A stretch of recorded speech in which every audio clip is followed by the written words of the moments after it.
A week of looting, protests, riots, chaos, police brutality against the police.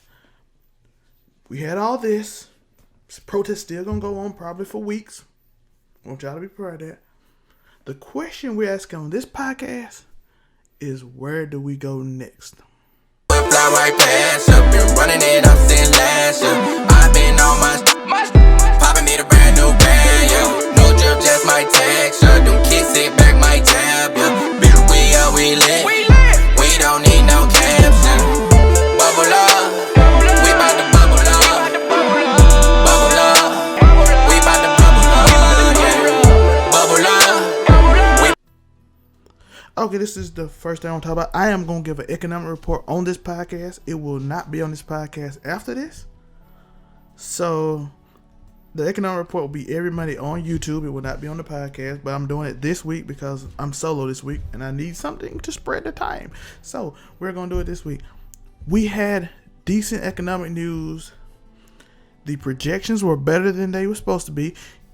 Even though we had miscalculations with people being placed as absent instead of unemployed, which means that's not even furloughed or unemployment. They were considered absent, meaning they just didn't show up to work during this period, which made the numbers look a lot better and blossom.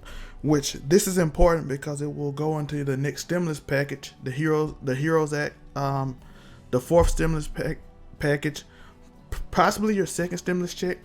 That is important news. So that miscalculations happened. It's still probably going to be better than expected. The reason it was better than expected is because all the forecasting is flawed. If you know forecast, it goes off the previous month to the previous year.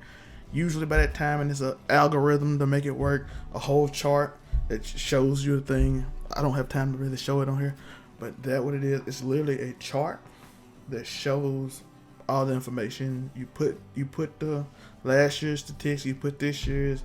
It has a formula. That's what it said. It's also flawed because it went to last month's thinking that the CARES Act, the second stimulus the third stimulus package, was going to do things, and it didn't at first of last month because most of the checks and small business loans, the PPE and all that stuff came in later, which made it work out essentially for last month. Not out the woods. Most of that is thanks to the holdover. Consumer spending is still down. Minority unemployment is still down, specifically among African Americans. So we still on the lookout. We still got work to do. I hope Congress don't take that miscalculated information and just run with it, because that could be very bad for the economy. But yeah, that is the stimulus news. Do I think we're going to get a second stimulus check? Most likely. Do unemployment benefits might not be the same. They're going to negotiate that. Republicans want to give you a bunch of tax credits that won't hit to next year, so the bill will be a lot cheaper. They looking for $1 trillion. Democrats looking for $3 trillion. You can easily get that $1,200 stimulus package in that $1 trillion thing. So it's not the number one thing on either person's list, Republican or Democrat, but none of them opposed to it. So in my opinion, it's going to probably be in there because I know from what I'm seeing, Trump economic advisor, what he's saying, they not really talking about it. But I do hear he want money in your hands to get that consumer spending up, because that is vital to these small businesses. Because if they don't spend money, this is the way capitalism works. If you don't spend money, the market dies. Even though capitalism is kind of in capitalism, you don't necessarily need the poor to do good because of the tech industry and all that. But that's a whole nother video, whole nother long diatribe on why stock markets can just go off tech and not the working man. But yeah. Now it's time to the big news. What do we do next? I know people are interested in what do we do next. We protested, we rioted. It will still go on for weeks, probably more weeks, because Breonna Taylor, Aubrey, all those deaths still going on. We're still fighting. We're still pushing. What do we do next? The first thing I seen interesting information today about the Minneapolis Police Department is probably getting abolished. I'm hearing by the council that they will do community policing. I'm very interested in this I don't think it's. I heard a lot of people say it's a bad idea. By the way, a lot of bad ideas turn into the best ideas. I don't know if y'all notice. If y'all don't know the story of most businesses, people like that's a horrible idea. Turns out to be a great idea. So I'm not judging it. I don't know how it would work to say it's gonna be a bad idea. I don't know the structure, the plan. I don't know nothing about it. I'm actually looking forward to it. It's a nice. I shouldn't say this, but it's a nice control group segment. It really is. It's a nice control group segment where we can see how it works. You know what I mean? How would life be without police and community policing? I hope it will be some type of like training and crisis management, because that's one thing I noticed police don't have a good job at doing. Crisis management. They are terrible at it. But yeah, basically abolishing police. I don't know your thoughts below. Do you think they should abolish the police force? I'm not anti-police, but if they not needed, I don't think so. You know what I mean? I'm split because I don't know. Like, it's a bunch. I want the best thing for communities, because often, I'm going to describe this in the next segment I'm going to do on the next policy I'm seeing. But basically, I'm interested to see how it works. Because people don't realize this, the police force was literally created not that long ago. Let me see how long. It was not created that long ago. So I'm interested to see if we go back to like marshals and stuff. Like, you know how we used to have marshals, sheriffs, and how they handling bounty hunters? 1800. The first city police was 1807. The U.S. Park Police was 1791, and the Mint Police was 1792. Park Police and Mint Police, if you know about that, that's more control certain areas, racism stuff. But 1751, the first city police was 1751. Richmond, Virginia, 1807. New York, 1845. So most big cities I'm seeing in the mid 1800s started getting wasn't even Philadelphia had it 1751, which is very interesting. It officially came in like 1844 for most places. So it really wasn't really even a police force, especially at the size and thing we had now. So I'm very interested in how that would work. Like I said, they were Met police, but if you know in the history about mental police, I'm not going into that. But it wasn't really like the police. It was just like people that watched and made sure like things go down and had training, blah, and all that. So I'm really interested about abolishing the police. Do I personally think it will work? I was planning on coming here and telling you that I didn't, but I'm curious. But taking away police completely was a no-go. But having a community, I'm interested in how they would do it. Will it be similar to the police, or will it not? I'm an experimental person. If you know me, I know most of you don't, but if you know me, I'm into experiment. I'm into thought process. I'm into experiment things, play with it, figure it out, make the best thing for your people, your society. I'm for experiment. Okay, the second thing is defund the police. What I'm seeing is it probably be oversight would be more so overhead. I mean, not oversight, overhead cost, because I'm telling you, these companies get everything, every city and stuff get like way more money than they need. So if you defund it to like basically 350,000 police, $50,000 per. That's about $3.5 billion for New York. I'm talking about just New York. They get $6 billion.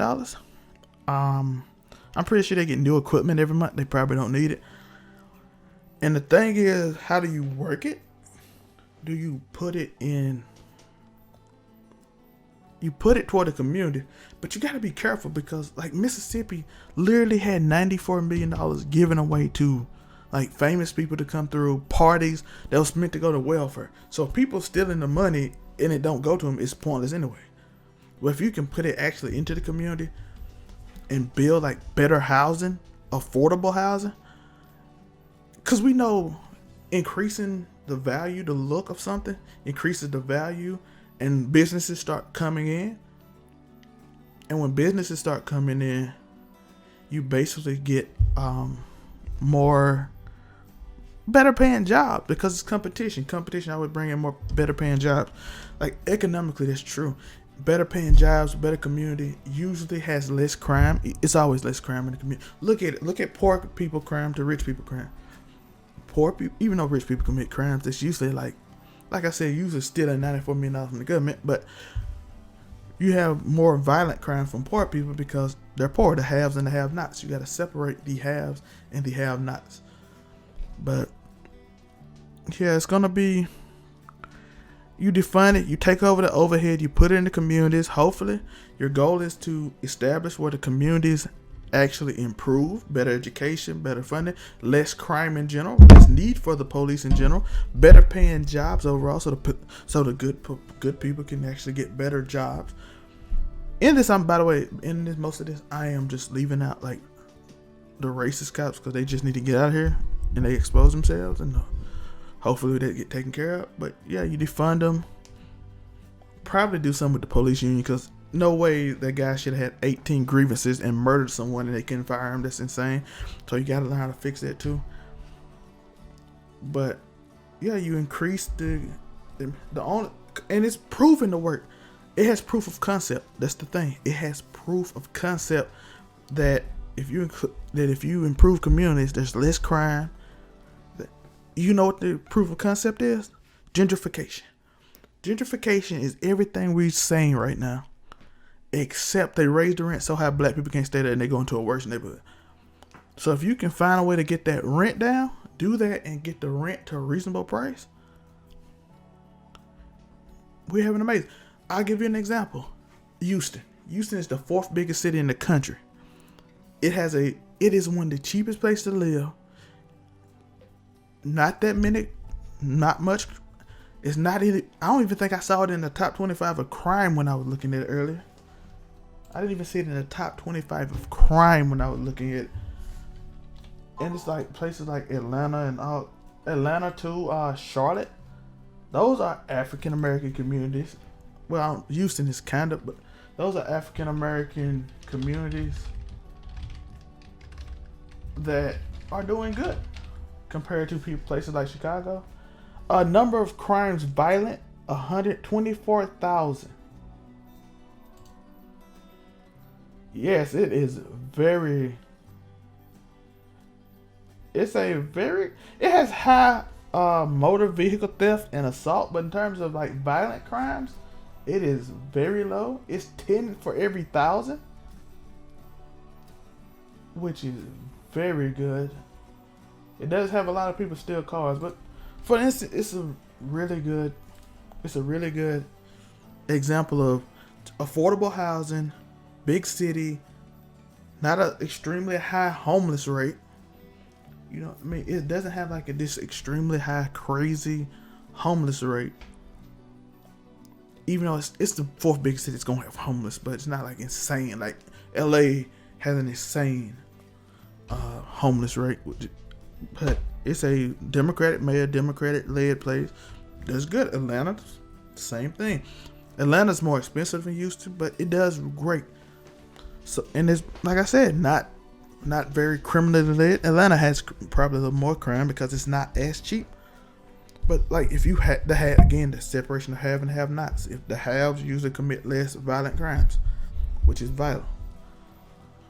So defunding police could work. It's an option. Do something like I said, and all of them do something. All of these have to do with socioeconomics, by the way. If we figure out how to fix the socioeconomics, we fix the problem. Education, things, it will be a lot less crime in this country in general. If we fix education, build an infrastructure, housing, get a decent level of housing, fix the inflation. The problem we are having economically as a nation, that's not just pertaining to black people, but inflation kept rising and minimum wage stayed at $5. So no one just went over minimum wage. So inflation kept rising to a ridiculous amount. And it put us in a horrible position right now because you honestly probably shouldn't make $15 hours minimum wage, but on a small business that will kill you because, again, money, the amount of money you have, loan stuff, it's a lot to it. And I'll explain that in another video, by the way, but that's a big issue. socioeconomics is a huge issue in terms of just America, not black people. The next thing we're talking about is adding more funding to the police and better training. Again, like I said, find ways to get that police union and get bad cops out, break the cop codes, have a more trained. If you do that, I think you have to have a rule set where community can probably like be over them or something, where they can control. Because like a lot of people have a lot of like love for the cop. So if you just get one cop lover, they get off, even if they like murdered 4 people and ran them over with cars. You'll have to have like some community type deal. Ways they can get fired if they're too aggressive. Maybe mental health people. Like, cause I'm telling you, seeing dead people a lot probably would mess you up, especially if you like a racist or raging racist and you see dead people and you get angry and you're already racist. So you see you know what I'm saying? It gets out of hand. So probably mental health people probably telling you that somebody's not fit to police and should probably be a detective in the room. Like, and the reason I just put out all these ideas and not like just saying which one I want, because I think you can figure out, if you just put everything on the table, you can figure out what to do next. You can just figure out what's the next thing we should do, what's the next move we should make. And I think if implemented right, who knows what happened.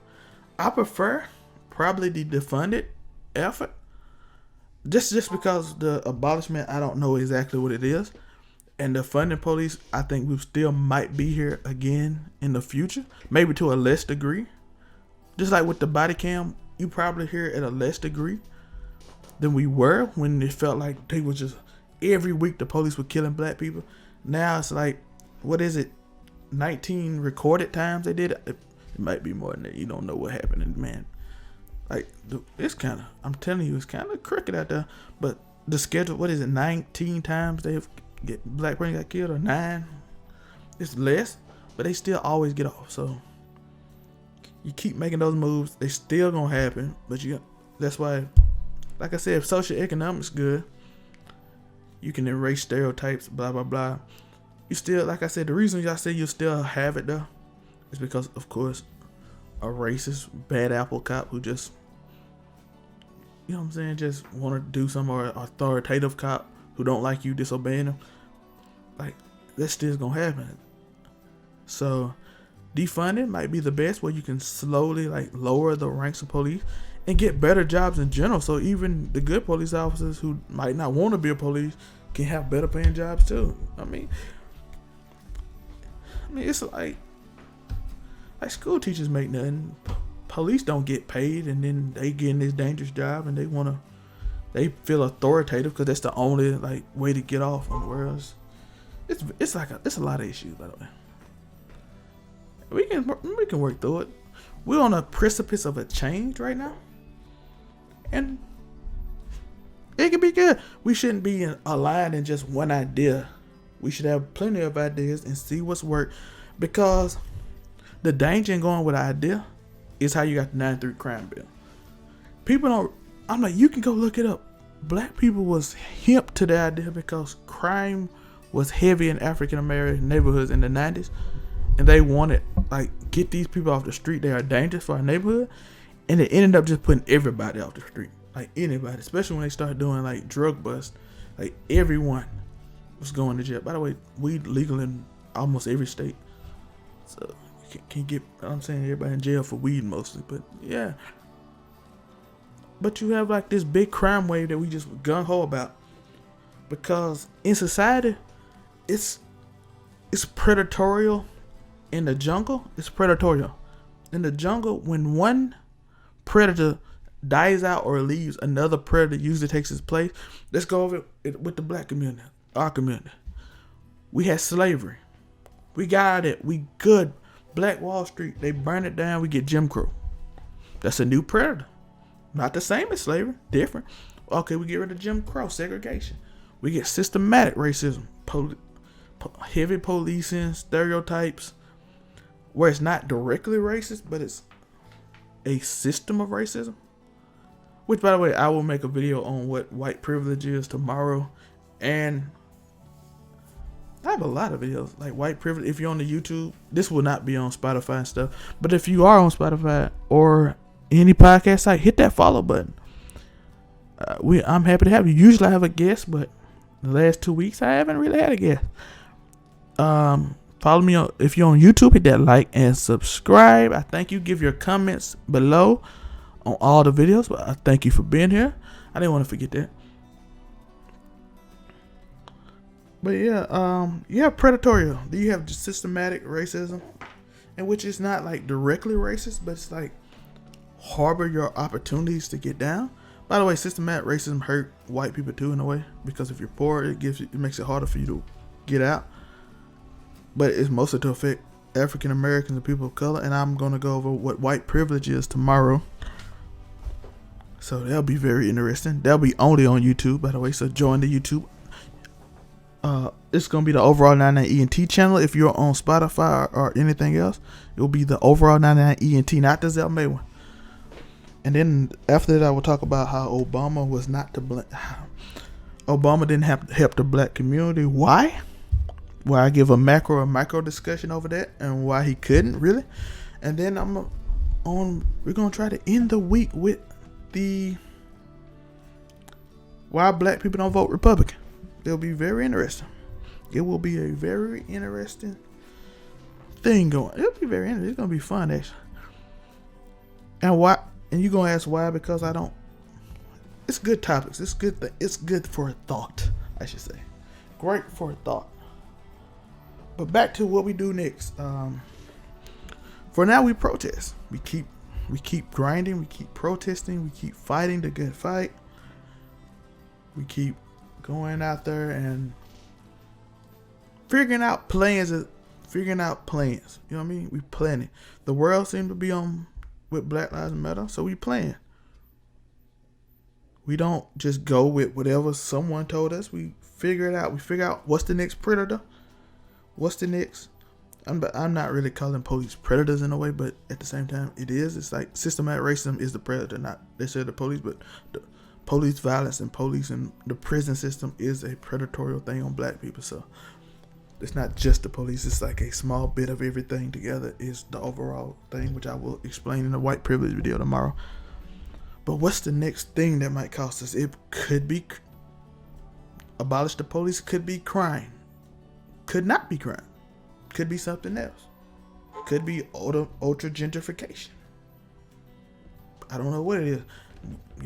People didn't see systematic racism after Jim Crow. So that is important. But yeah, where do we go from here? We plan, we organize, we get a structure, we figure out how to help our communities. We create a socio-economic structure where crime is lessened and it's less have and have-nots, even though people will still be more have. Is socialism now? I don't know. Socialism could be turned bad too. Is capitalism out? Capitalism not been a friend of black people due to allowing laws to pass. A lot of sliding around the ownership with corporate talk, where corporation board members. That's how you get around monopolies, which was meant to never happen in the first place. Because when you monopolize it, you dominate the market. When you dominate the market, that lessens the chance of freedom because there's less jobs and less competition. Less competition means less pay, because if I own the market, I don't have to pay you as much. For instance, if I'm Amazon and there's no other delivery service or shipping service, I don't have to compete with you, so I can pay you what I want. The same with Walmart. Walmart paid slightly better than most grocery stores, put them out of business, but now they don't have anybody else to go against. So their pay is still the same. Like, that's the economic structure we're under right now. Could it be fixed? Yes. Would it be hard? Because it'll be a fight? Yes. Could socialism be the answer? Yes. But could socialism also go bad? Yes. Because it's a system made by humans, and humans can twist the system in the way they want. That's the problem. If humans want to be selfish, that's in charge. They can be selfish. For instance, like I said again, Mississippi auditor reported $94 million that was meant to go to the poor that didn't. That would happen in socialism too. Why? Because the government would be in charge of it. And if the government want to spend money on fancy parties and fake visits from celebrities and give them money and they don't have to show up, the government do that. Both socialism is run more by the government. One thing I don't like before I end this is this weird white guilt thing. Like, I don't need you bowing toward me. Like, this is a topic I want to just get off on before. Like, bowing to me is weird. Like, I hope I'm not the only person to think like someone just randomly bowing towards you is not weird to you. Like, I'm not God or anything. I'm just a regular human being. I don't want no one to hate being them, right?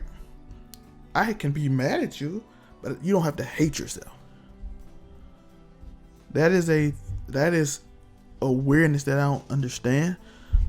A moral high ground thing in which you feel bad, which it's okay to feel bad about something, but when you start bowing, this gets real weird. But at the same time, we just need to love each other, man. The world is going crazy right now. The racists are really angry, and I don't care about that. I kind of like that. I kind of enjoy that. Again, that Republican on why the black people don't vote Republican gonna be real fun for me this week, and I'm gonna talk about that later. So I don't want to spoil that right now, but yeah, man, we gotta learn to love each other, and that's empathy, man. Not making it about winning. Everything's about winning now. Why is everything always so much about winning? I have to win because I'm right. I am right. This is a fact. Sometimes it's okay to lose. That will also go into my video Thursday, but I'm gonna say it here too. Sometimes it's okay to lose. I'm gonna expound on that on Thursday or Friday whenever I make that video. But it's okay to lose. Sometimes losing is a win. Sometimes you give up your king in chess to win the overall battle. Sometimes you always don't have to be macho and winning. You can be a leader. You can be empathetic. You can be loving. President, be loving. You don't have to. I'm strong. The world don't need you to be strong right now. The world is weeping. People don't have jobs. 40 million unemployed. They don't need you to be strong right now. People are sad. People are angry in the streets. They are rioting. They are protesting. They are sad. They don't need you to be strong and tough. They need you to be empathetic. And to people who don't know what Black Lives Matter is and just think it's some social construct by the left, people just want you to be empathetic. They've been wanting you to be empathetic for years. Not white guilt. Not any of that. Empathetic. Just say, yo, put your hands around me. We are supposed to be a family. We're American. We're supposed to be together. Show it. But yeah, this is the pod today. We kind of short today. Like I said, I didn't have a partner today to discuss things with. But that's mostly what we're going to talk about today. We had fun today. I hope I hope I help some people with a little things on what we do next. There's some more things we gotta discuss and figure out what to do next with. But we keep pushing. We keep pushing. We out here. We gonna be alright. We just gotta keep pushing forward. I love you. La Alpha is gone. What's new 99? Hit that like button and subscribe button. If you're on YouTube, hit that follow button. If you are on any of the podcast sites, Spotify, Anchor, anything else, I freaking love you, Alphas. Rest easy. We still got a lot of work to do. We're trying to make this country the best country it can be and not burn it to the ground, which I feel like a lot of people want to. White supremacists, everybody want race war. It's crazy out here. Love you. Peace.